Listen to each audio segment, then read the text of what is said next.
BJP ছেলেরা বলছিল ঠিকঠাক ভোট হচ্ছে কিনা সেটা দেখার জন্য এসেছিল। আমার ছেলে বিজেপি করি।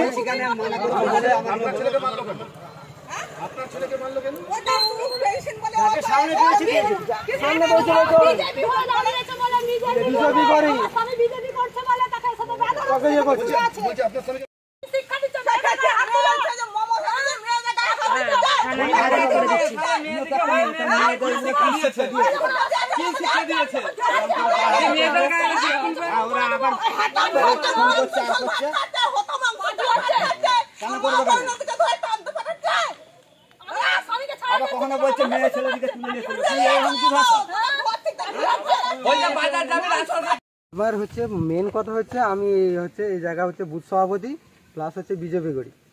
আর হচ্ছে ওদের রাগ হচ্ছে আমি বিজেপি করি। আমি ওদিকে বললাম তোরা যে পার্টি করছিস কর না, আমার সঙ্গে তো কোনো সম্পর্ক না, তোদের যেটা ভালো লাগছে তোরা কর, আমার যেটা ভালো লাগছে আমি করবো। কারা মারলো? টিএমসির লোক। কেন মারলো? ওরা হচ্ছে আমাদের পিরু হচ্ছে দেখতে এসেছিল ভোট ঠিকঠাক হচ্ছে কিনা, তার জন্য ওরা হচ্ছে রুকে এসে না আছে ওকে মারতে যেতে, সেটা আমরা প্রতিবাদ করেছি যে কেন ও কেন মার খাবে কেন, দেখতে এসেছি তার আগে ওরা এখানে চলে এসছে। তৃণমূল বলছে যে তাদের পতাকা ফেস্টুন ছিঁড়ে ফেলে দেওয়া। না আমরা কিছু করি না, আমরা কিছু করি না। আপনার নাম? ওখান থেকে যে নির্বাচনী কাজ তারা করছিল মারধর করে এবং পতাকা ভেঙে দেয়, কি বলবেন? তাহলে তো মানতে হবে যে বিজেপি কর্মী পশ্চিমবাংলায় তাহলে এসে গেছে। শাসক দল প্রেজেন্ট, পুলিশ প্রেজেন্ট, কেন্দ্র বাহিনী প্রেজেন্ট, সেখানে যদি একজন বিজেপির কার্যকর্তা গিয়ে তৃণমূলের পতাকা তৃণমূলের নেতাদের সামনে তুলে দেবে তাহলে ভাই হিম্মত আছে?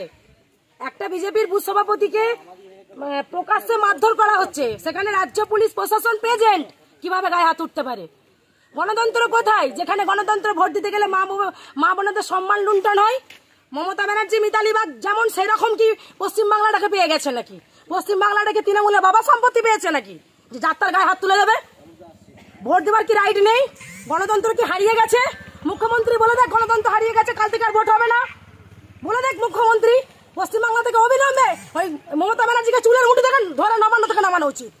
যে পশ্চিমবাংলার আইন শৃঙ্খলা সবসময় ভেঙে দিচ্ছে, তার লজ্জা লাগা উচিত। মহিলাদের গায়ে হাত দেয়।